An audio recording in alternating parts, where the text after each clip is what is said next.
নমস্কার, আমি প্রিয়া। সবাইকে স্বাগত আমার নতুন একটি ভিডিওতে। দিনটি ছিল 20 ডিসেম্বর অর্থাৎ শনিবার। আর আমি যেদিনকে ভিডিওটি শেয়ার করছি আপনাদের সাথে, এই দিনটি হচ্ছে 6 জানুয়ারি অর্থাৎ মঙ্গলবার। ভিডিওটি শেয়ার করতে করতে আপনাদের সাথে অনেকটা দেরি হয়ে গেল। আজকে আমরা সবাই মিলে প্ল্যান করেছি একটি অন্য রকম শহরে যাব। কোথায় যাচ্ছি সেটি আপনাদের সাথে পরে শেয়ার করছি। তখন সকালটি 10:30 আর আমরা সবাই বেরিয়ে পড়েছিলাম সাদার্ন ক্রসের উদ্দেশ্যে। আপনারা অনেকেই জানেন যে সাদার্ন ক্রসটি আমার বাড়ির ঠিক অনেকটা পাশেই, তো সেখান থেকেই আমরা ট্রেন ধরবো। যাই হোক, যেহেতু সকালে পারে অনেক তাড়াতাড়ি ঘুম থেকে ওঠা হয়েছিল আর মোটামুটি একটু টুকটাক ব্রেকফাস্ট খেয়েই আমি আর সবই বেরিয়েছি, তবে কফি খেয়ে বেরিয়ে আসা হয়নি। তাই যেন সবই এখানে একটা কফি নিয়ে নিয়েছে। এই একটা কফি আমরা দুজনে শেয়ার করে খাবো।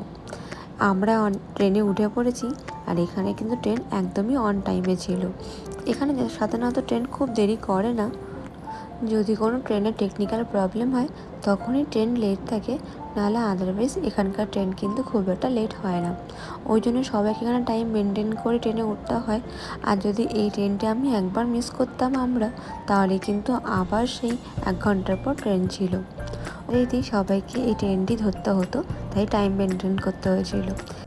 আজকে আমরা টোটাল 7 জন মিলে যাচ্ছি, তবে সবাই কিন্তু একই সাথে সিট পায়নি, তাই যে যেরকম সিট পেয়েছি সে সেরকমভাবে বসেছি। আজকে ট্রেনে প্রচুর ভিড় ছিল, তাই একটা সিটও তেমনভাবে খালি ছিল না। এইবার চলুন, যেখানে আমরা যাচ্ছি সেখানকার ব্যাপারে কিছু কথা বলা যাক। আমরা যাচ্ছি আজকে বেন্ডিগো সিটিতে, যেটি একটি ভিক্টোরিয়ার এটি খুব সুন্দর আর ঐতিহাসিক শহর। এই শহরে একসময় স্বর্ণের জন্য বিখ্যাত ছিল, আর এখন এটি ইতিহাসে, সংস্কৃতি আর আধুনিক জীবনে এক সুন্দর মিশ্রণ। চলুন তাহলে বেন্ডিগো শহরে ঘুরে দেখা যাক। আমরা গল্প করতে করতে বেন্ডিগো শহরে ঠিক চলে এসেছি। বেন্ডিগো শহরটি ঠিক সাদার্ন ক্রস থেকে 1.5 ঘন্টার দূরত্বে। তবে আজকে এখানে নামে পর বুঝলাম যে এখানে প্রচুর গরম। আমাদের কিন্তু মেলবর্নে ওই সময়টা ছিল প্রায় 18 ডিগ্রি বা 17 ডিগ্রি এরকম ওয়েদার ছিল, কিন্তু যেখানে বেন্ডিগোতে প্রায় 32 ডিগ্রি কাছাকাছি। তাই আমরা জানতাম না যে এখানে এতটা গরম, তার জন্য কিন্তু সবাই হাঁসফাঁস করছিলাম। যাই হোক, নতুন একটি শহরে এসেছি, তাই সবাই কিন্তু খুব এক্সাইটেড এই শহরটিকে এক্সপ্লোর করার জন্য। 1850 সালের দিকে এখানে স্বর্ণ আবিষ্কার হয়, আর তখন থেকে এই শহরটি খুব দ্রুতভাবে উন্নতি করে। আজও বেন্ডিগোতে এই স্বর্ণযুগের ইতিহাস স্পষ্টভাবেই চোখে পড়ে। কি সুন্দর এই শহরটি দেখুন। বেন্ডিগোতে আমরা হাঁটছি আর দেখতে পাচ্ছি অনেক ভিক্টোরিয়ান স্টাইলে পুরনো ভবন রয়েছে। এই শহরের রাস্তায় হাঁটছি আর মনে হচ্ছে যে ইতিহাসের ভেতর দিয়ে আমরা হাঁটছি। এখানকার বিখ্যাত এই আলেকজান্ডার ফাউন্টেন শহরের অন্যতম আকর্ষণ। চলুন, বেন্ডিগোর মাঝেই আমরা চলে এসেছি, যেখানে বড় বড় করে লেখা আছে বেন্ডিগো। আর তাই সবাই মিলে এখানে আমরা কিছু ফটো তুলে নেব। বাইরে তখন আমি ধরুন 32 ডিগ্রি, আর এত রোদে সত্যি হাঁটা যাচ্ছিল না। কেউ ছাতাও নিয়ে আসেনি আমরা, বা কেউ টুপিও নিয়ে আসিনি যে যেগুলো পরে একটুখানি এখানে বসতে পারবো। যাই হোক, তবে আমরা কিন্তু এখানে অনেক জায়গাতেই যাব না। আর এখন আমরা দাঁড়িয়ে আছি বেন্ডিগোর লেস্ট উই ফরগট স্মৃতিস্তম্ভের কাছে। এই জায়গাটি অস্ট্রেলিয়া সৈনিকদের সম্মান জানাতে তৈরি করা হয়েছিল, যারা দেশের জন্য যুদ্ধ করে নিজের জীবন উৎসর্গ করেছেন। এই লেস্ট উই ফরগট কথার অর্থই হলো আমরা যেন কখনোই তাদেরকে ভুলে না যাই।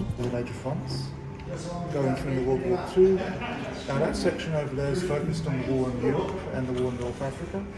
While this section here is focused on the war in the Pacific and the war in Asia, with a focus towards the island campaigns, Indonesia, Papua New Guinea, and Australia's involvement in those conflicts.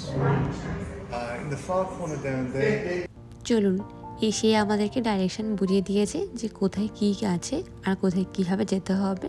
তো আমরা এখন চলুন এই জায়গাটাকে ভালো মতন করে ঘুরে দেখি। এই জায়গাটি মূলত প্রথম বিশ্বযুদ্ধে কারা কীভাবে সৈনিকরা নিজেদের ত্যাগ করেছিল, কারা কীভাবে যুদ্ধ করেছিল, আর যুদ্ধের সময় কে কোন জিনিসটা ব্যবহার করেছিল সেটা নিয়েই এখানে সব কিছু আছে। এই যুদ্ধে অস্ট্রেলিয়া, নিউজিল্যান্ড, ব্রিটেন সহ অনেক দেশের লাখ লাখ সৈনিক মারা যান। বিশেষ করে অস্ট্রেলিয়ান অ্যান্ড নিউজিল্যান্ড আর্মির আত্মত্যাগ স্মরণ করতেই এই জায়গাটি তৈরি করা হয়েছিল। অস্ট্রেলিয়াতে প্রথম বিশ্বযুদ্ধ আর দ্বিতীয় বিশ্বযুদ্ধের জন্য বিভিন্ন ধরনের মেমোরিয়াল এখানে আছে প্রত্যেকটি জায়গাতে। আর সত্যি বলতে এই জিনিসটি দেখতে আমাদের সকলেরই খুব ভালো লাগে যে কত সৈনিক কত রকমভাবে নিজেদেরকে আত্মবলিদান দিয়েছে, আর যাতে আমরা সেটাকে ভুলে যেতে না পারি তার জন্য এখানে প্রত্যেকটি জায়গাতেই এরকম ওয়ার মেমোরিয়ালগুলোকে তৈরি করা হয়েছে। এই জায়গাটাকে যখন আমরা ঘুরে দেখছি তখন আমরাও আমাদের নিজেদের দেশের স্বাধীনতার কথাগুলো ভাবছি যে আমাদের ওখানেও কত রকমভাবে এগুলোকে আছে। তবে সত্যি বেন্ডিগো শুধু একটি ঐতিহাসিক শহর তা নয়, এটি কিন্তু একটি মাল্টিকালচার সিটি।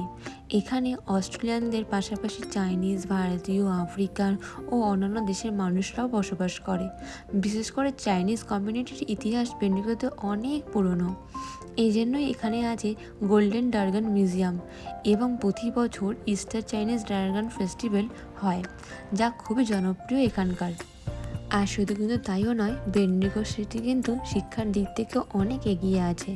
এখানে ল্যাট্রপ ইউনিভার্সিটি আছে, মানে বেন্ডিগো ক্যাম্পাস। ভালো স্কুল আর শান্ত পরিবেশ থাকায় এখানে কম ট্রাফিক আর কম ভিড় হয়। এই জন্য অনেক মানুষই মেলবোর্ন ছেড়ে বেন্ডিগোতে সেটেল হচ্ছে। যাই হোক, আমরা এখন ফাইনালি ওয়ার মেমোরিয়াল থেকে বেরিয়ে আমরা উঠে পড়েছি একটি পুরনো ট্রামে। এটি হচ্ছে ওয়াকিং ট্রাম। এখানে কন্টিনিউয়াসলি কথা বলে এখানকার কালচার, এখানকার সম্বন্ধে সব কিছু জানায়। আর আমরা সেই ট্রামে উঠে এখানকার জিনিসগুলোকে উপভোগ করছি। সেই ট্রাম থেকে আমরা একটা খাবারের জায়গায় নেমেছিলাম, আর সেই খাবার ওখানে খাওয়া দাওয়া করে এবার আমরা আবার ট্রামে উঠে বাড়ির দিকে যাব। ঠিক বাড়ির দিকে নয়, এই ট্রামটি আবার আমাদেরকে পুরোটা সাইকেল করে ঘোরাবে, দেন তারপরে আমরা যাব বাড়ির দিকে।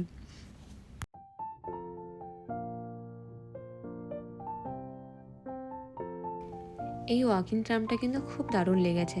সারাক্ষণ ধরে কথা বলে এখানকার ব্যাপার, এখানকার কালচারের সম্পর্কে, এটি কবে তৈরি হয়েছিল কি না সব কিছু বলছে।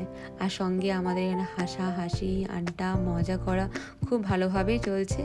যেহেতু এই ট্রামটি একটি ঐতিহ্যবাহী ট্রাম, তার জন্য কিন্তু এর মধ্যে কোনো রকম এসি ছিল না।